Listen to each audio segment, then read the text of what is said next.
Hello everyone, कैसे हैं आप लोग। आशा करते हैं कि आप अच्छे होंगे, स्वस्थ होंगे और अपनी तैयारी अच्छे ढंग से कर रहे होंगे। दोस्तों, मैं एस के रॉय आप सभी का आपके अपने यूट्यूब चैनल द मैथ हस्ती में स्वागत करता हूं।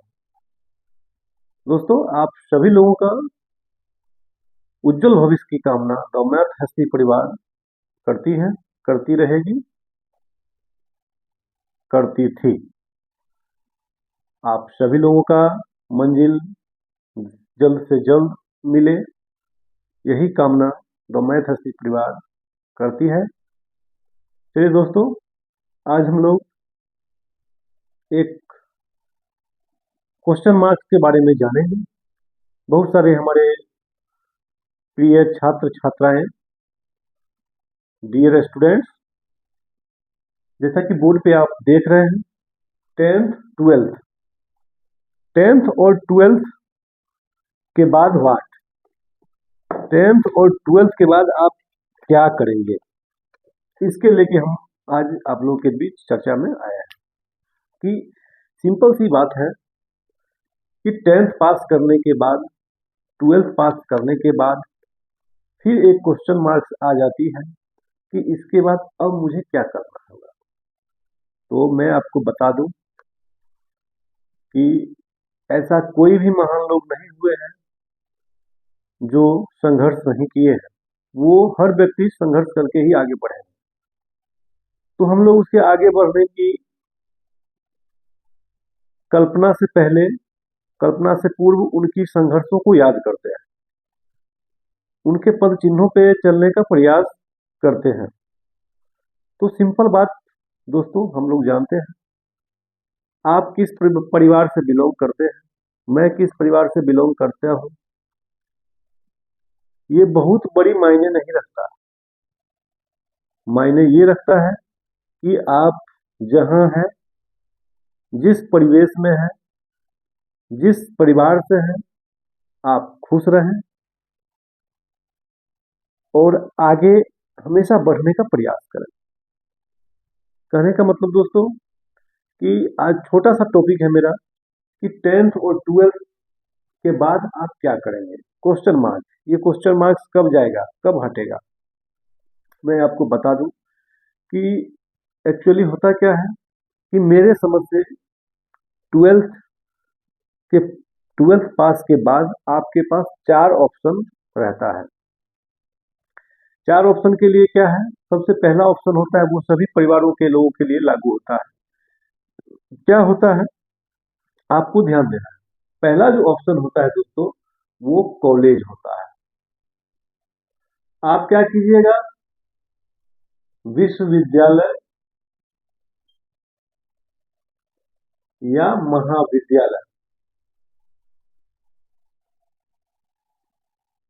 क्या कीजिएगा, बीए कीजिएगा, बीएससी कीजिएगा, एमए कीजिएगा, एमएससी कीजिएगा,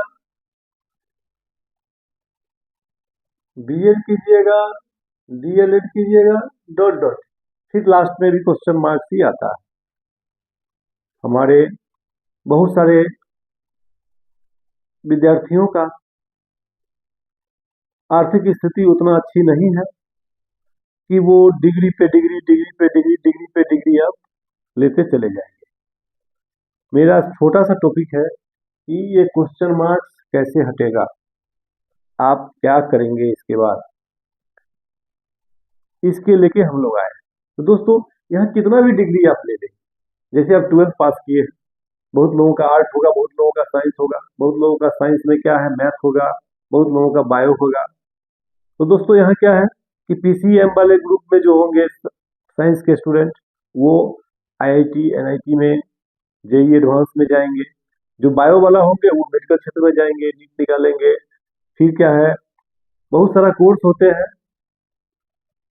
चिकित्सा लाइन में, जो कि आप करके अपने भविष्य को उज्जवल बना सकते हैं। लेकिन दोस्तों उसमें टाइम लगेगा, टाइम के साथ साथ आपका आर्थिक स्थिति अच्छी होनी चाहिए। सामान्य परिवारों के लिए मैं बता दूं कि जिनके माता पिता मजदूरी करते हैं, परिवार से मजबूत नहीं है, वो इतने ही कमा पाते हैं जितने कि बच्चे को 1,500 रुपया महीना उसके ऊपर खर्च कर सकते हैं। इसके अलावा वो कुछ नहीं कर सकते हैं।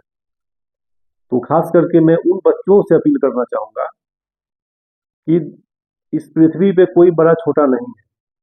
आप जितने में हैं, यदि आपके माता पिता 2 वक्त की रोटी आपके लिए व्यवस्था कर देते हैं, रहने के लिए छोटा सा झोपड़ी या मकान है, खाने के लिए 2 वक्त का भोजन है, आपके तन पे कपड़ा है, कैसा भी हो तन ढका रहना चाहिए। बस सिर्फ अपने गार्जियन से वैसे विद्यार्थी से अपील करता हूँ कि सिर्फ आप गार्जियन को मोटिवेट करें कि मुझे साल 2 साल 3 साल और मौका दें। आप मुझे भोजन का सिर्फ प्रबंध करें और वस्त्र का मुझे पहनने के लिए वस्त्र का प्रबंध करें। बाकी आप 3 साल में एक लक्ष्य लीजिए और आप उस लक्ष्य को अचीव करके गार्जियन को बताइए, ताकि गार्जियन की स्थिति आपके सहयोग से बेहतर हो सके। तो दोस्तों, हम इसके बाद यहाँ चलते हैं। यदि आप सामान्य परिवार से हैं तो आप ये कोर्स तो क्या है, यहाँ क्वेश्चन मार्क्स का कोई जवाब नहीं आया। क्वेश्चन मार्क्स का जवाब नहीं आया। उसके बाद दोस्तों दूसरा ऑप्शन यहाँ पे आता है जॉब। वो भी कौन सा जॉब? Private job. बहुत सारे स्टूडेंट के गार्जियन बहुत कमजोर हैं। वो हाथ खड़ा कर देते हैं अपने बच्चे के पीछे 12th के बाद कि अब आपके पढ़ाई लिखाई में हम सहमत नहीं है पैसा देने के लिए, आप स्वयं कुछ अर्न करने का प्रयास करिए। दोस्तों, ये अक्सर देखा गया है कि वैसे परिवार में होता है, या तो जिनके पिता नहीं है, जिनके माता नहीं है, 2-4 भाई बहन है, सारा भाई बहन परिवार की जिम्मेदारी उस व्यक्ति पे है जो व्यक्ति 12th पास किए हैं। वो व्यक्ति सोचता है कि पढ़ना भी है हमको और परिवार को भी देखरेख करना है। वो व्यक्ति क्या सोचते हैं कि हम प्राइवेट जॉब करें। प्राइवेट जॉब यदि आप करते हैं, 8 घंटे आपका मोटा मोटी समय लगता है, इसके एवज में आपको 10,000 से 15,000 रुपया आपको मंथली मिलता है। तो दोस्तों, ये 8 घंटे जो मेहनत आप करते हैं, तो आपके पास उतनी क्षमता नहीं रह जाती है कि आप औरों बच्चों की तरह मेहनत कर सके। फिर भी घबराने की बात नहीं है। मैं इन बच्चों के लिए भी बताएंगे, इन विद्यार्थियों के लिए बताएंगे कि आपको कैसे जीवन में आगे बढ़ना है, कैसे अपने आप को सफल हुए देखना है। तो चलिए, यहाँ भी क्या है, आपका क्वेश्चन मार्क्स का आंसर नहीं आया, सेटिस्फाई आप नहीं हुए। ठीक है, आप तो प्राइवेट जॉब कर लेंगे, पढ़ाई भी कर लेंगे, परिवार को देख भी लेंगे। आपके पास यहाँ पे 2-3 जिम्मेदारी है, परिवार को देख रेख करना, छोटे भाई बहन को पढ़ाई लिखाई करना, खुद पढ़ना, अपना सारा मैनेजमेंट आपने आप पे लेना है। लेकिन दोस्तों, आगे बढ़ने के लिए आपको संघर्ष करने की जरूरत है। तीसरा दोस्तों होता है, तीसरा क्या होता है आपका? Government job. चलिए, गवर्नमेंट जॉब नहीं, तीसरा आप चलिए लेके चलते हैं हम लोग बिजनेस। बहुत सारे स्टूडेंट ये चाहते हैं 12th के बाद वो दिग्भ्रमित हो जाते हैं, संगत अच्छा नहीं मिलता है उनको, अच्छे लोगों का परिवेश नहीं मिलता है, और वो धीरे धीरे क्या है कि बिजनेसमैन के जो लड़के होते हैं, धीरे धीरे उनसे वो कनेक्ट हो जाते हैं। दोस्तों, मैं बता दूं, हर कोई बिजनेसमैन नहीं बन सकता है, क्योंकि बिजनेस बनने के लिए आपके पास क्या चाहिए? धन चाहिए, धन चाहिए, समय चाहिए और ब्रेन चाहिए। ये तीनों चीज में आपके पास सब कुछ तो हो जाएगा, लेकिन ये नहीं हो पाएगा। सामान्य परिवार के लिए धन पूंजी ये बहुत जल्दी नहीं हो पाएगा। दोस्तों, मैं आपको बता दूं, उदाहरण के लिए आप देख लीजिए, जैसे कि रिलायंस कंपनी है, उनके धीरू भाई अंबानी थे, उनके पुत्र हुए अनिल अंबानी, मुकेश अंबानी। ये लोग भी बिजनेस में आ गए। क्यों? क्योंकि उनके पिताजी पहले से उनके लिए सीढ़ी बनाए हुए थे कि आप उसको संभाल लेना। लेकिन हमारे आपके क्या है, हम लोग सामान्य परिवार से हैं, आपके पास वैसा नहीं है व्यवस्था, तो आप नहीं कर सकते हैं। चौथा है दोस्तों, चौथा आपके पास क्या है? Government job. गवर्नमेंट जॉब में आपको करना क्या है? तैयारी कैसे करना है। आप 12th यदि आप करते हैं, 12th के पास आपका क्या है, 18 वर्ष के लमसम उम्र रहती है। और 18 वर्ष की उम्र होती है दोस्तों, अभी आप एकदम नए हैं, ताजा है, आपको सिर्फ ध्यान देना है पढ़ाई करने के लिए। ये गवर्नमेंट जॉब के लिए आपको देखना ये है कि गवर्नमेंट जॉब के लिए आपको क्या है, आप अपने गार्जियन को मोटिवेट करना है कि हमें 2-3 साल मौका दीजिए, मैं पढ़ूंगा और मुझे ये उम्मीद है कि मैं भी सरकारी नौकरी ले लूंगा। कैसे? तो तैयारी करके। आपको पता है, जब आप 12th पास करते हैं तो यहाँ पे 12th लेवल पे आपके पास क्या होता है, बिहार पुलिस, जो भी स्टेट में आप हैं वहां पे आप ध्यान दीजिएगा, जरूर रहता है। एसएससी, एलडीसी, इसके बाद आ जाइए आप जीडीएस, रेलवे, ईटीसी। यानी अच्छा खासा एक तरह से आपके पास वैकेंसी आ जाती है। आप तैयारी करते हैं, उस वैकेंसी को भरते हैं, सिर्फ पीटी होता है, एक ही एग्जाम होता है। बहुत सारा में बहुत सारा में 2 एग्जाम होता है, पीटी मेंस होता है या पीटी फिजिकल होता है डिफेंस लाइन में यदि आप जाते हैं। तो दोस्तों इसके लिए करना क्या है, इसके लिए मेरा वादा है कि यदि आप मेहनत करोगे तो आप एक दिन जरूर सफल हो जाओगे। कैसे? आपको ध्यान देना है। जैसे दोस्तों आपने क्या अभी किया है, क्योंकि आपके पास ये 4 ऑप्शन है, 4 ऑप्शन में आपको चूज करना है। पहला ऑप्शन में क्वेश्चन मार्क नहीं, आंसर नहीं आया, दूसरा में भी क्वेश्चन मार्क का आंसर नहीं आया, इसमें भी क्वेश्चन मार्क का आंसर नहीं आया, इसमें भी क्वेश्चन मार्क का आंसर आएगा। देखना कैसे। यदि आप तैयारी करते हैं, तैयारी में भी दोस्तों बहुत कुछ नहीं है।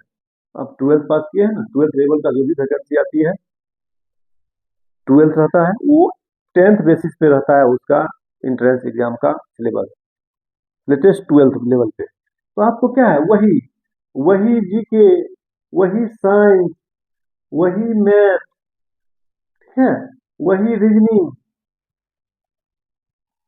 जितना आप पढ़े हैं उतना ही। एक आता है समसामयिकी यानी करेंट अफेयर, ये करंट अफेयर, बस इतना चीज को आपको पढ़ना है। और पढ़ने के लिए वो भी कैसे, फुल्ली ट्रिकी बेसिस पे, एकदम लॉलीपॉप क्वेश्चन की तरह पढ़ना है, लॉलीपॉप आंसर देना है उसको। कैसे? सिर्फ कॉन्सेप्ट ऑफ माइंड से। आप माइंड सेट कर लेंगे, आप एक लक्ष्य बनाएंगे, आप एक एम बनाएंगे और उस एम के प्रति आप लगनशील होंगे, आप अपनी तत्परता दिखाएंगे, मेहनत करेंगे। आपका जो एग्जाम आएगी, आपको दोस्तों इसकी तैयारी के लिए आपके पास क्या चाहिए, 1 से 2 साल चाहिए। 1 से 2 साल आपको मेहनत मांगता है।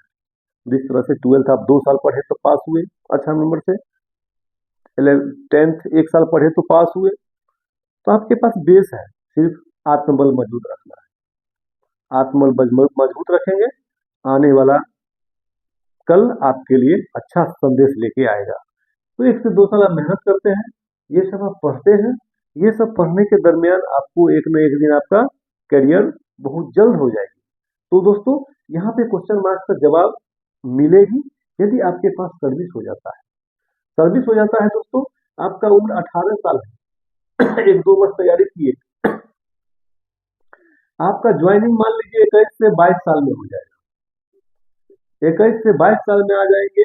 इसके बाद आप क्या है, 40 वर्ष के आसपास आप क्या कीजिएगा, नौकरी कीजिएगा।